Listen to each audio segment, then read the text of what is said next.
Bismillahirrahmanirrahim. At kabilang rin sa kabutihan ng pagdarasal ng Fajr at Asar ay ang pagpasok sa paraiso. Ayon kay Abu Musa radhiyallahu anhu, ang sugo ni Allah sallallahu alaihi wasallam ay nagsabi, "Man sallal bardain dakhala al-jannah."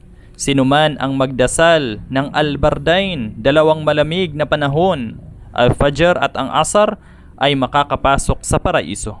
Isinalaysay ni Imam Bukhari at ni Imam Muslim.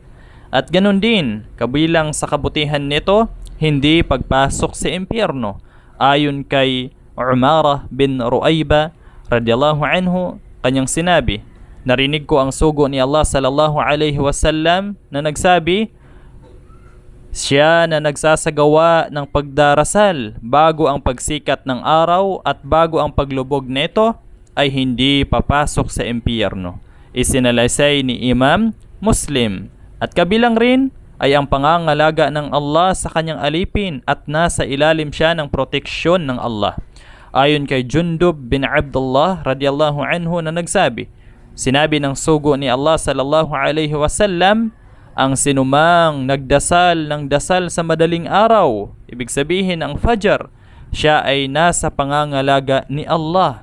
Hindi nga hihiling sa inyo si Allah ng anuman dahil sa pangangalaga niya. Isinalaysay ni Imam Muslim.